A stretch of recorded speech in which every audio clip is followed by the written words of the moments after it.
You're not crazy for wanting different. You are evolving. And if your old life is calling you, you might feel tempted to answer. And this episode is just a reminder for you to keep going even when that temptation comes in. Let's get into it.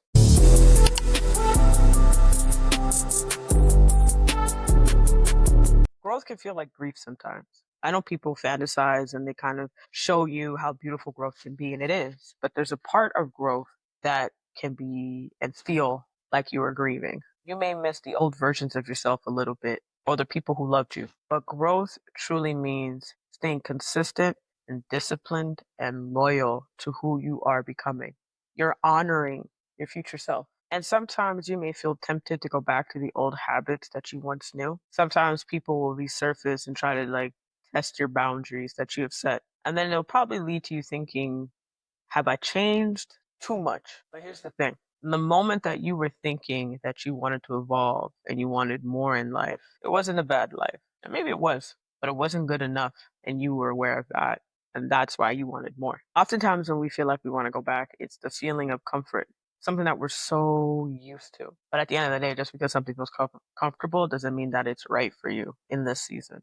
We're allowed to outgrow, we're allowed to unlearn. And it could come back in the sense of maybe an old job or career, relationships, connections, and most importantly, an old mindset as well. Now, a few ways that you could stay grounded and reminding yourself of where you are and why you're even moving forward is self reflection.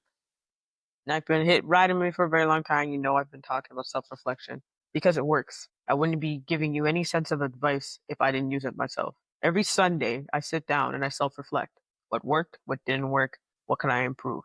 And every day, I sit down and I write out my thought process. This is a great way to regulate your emotions. This is a great way to center yourself before reacting and making decisions. Because if you're feeling that you want to go back to your old self, there's a good chance it just could feel a bit of discomfort in the moment. And by just having a quick conversation with yourself, a quick check-in, a quick reflection, it could center you back and put you right back on your true path. Now, another tip that you should most definitely do, and there's nothing wrong with making new friends, is start allowing your environment to match your goals. What I mean by that is the people that you are have similar interest in terms of your goals, and you're all working towards the same thing and you could support, that's a great community to be in because there's nothing more important than support as you are pivoting in life. And I know people say go 6 months and go by yourself, but I'm going to say go the opposite for a moment. Lean into the people that you know or lean into communities that you know that will fill you up and help drive to where you're trying to go. Community is such a great support and it's such a great thing to have. And just to put in there, I also have a community myself, the Living Dope community. It's a safe place for Black women. We meet up once a month and we discuss ways that we can evolve, become exceptionally successful in whatever we're doing, and most important, have a safe space. And let's talk about comfortability for a moment. There's two sides of the coin when it comes to that. There's one side where people say, when you're comfortable, you don't grow. And then the other side, people say, you could actually grow when you're comfortable. I say it's kind of like a teeter totter, and you got to figure this out on your own. What I mean by comfortable, I don't mean like you're sitting back and you chilling.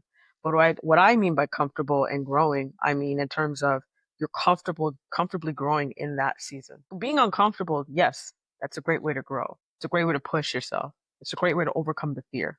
But sometimes when you get to the point when you're so comfortable in what you're doing, you can still grow. I'll give you an example. As a coach, as a mentor, podcast host, public speaker, workshop facilitator, I have my moments where I have felt exceptionally uncomfortable. And somehow those have been my best seasons. But then I kind of got to the point where I became comfortable with what I'm doing that I just want to keep going all the time. I want to keep building all the time. I'm comfortable in the shoes that I'm in.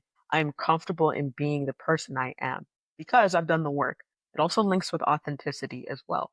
But in the beginning, you may feel that little unfamiliar feeling because primarily you've never been put out of your comfort zone. So it's a good reminder sometimes to remind yourself maybe in the beginning that comfortable doesn't mean clarity. You may have to go through the most difficult seasons, and I did. The moments where you got to sit down and really ask yourself, is this something that I really want to do? The moments where the fear is facing right in your face and you have to just deal with it. You have no choice. Because there's one thing about life that I've learned when it comes to word comfortability is, or more about life, is that we're all going to go through moments of suffering. That's inevitable. There's nothing we could do about it.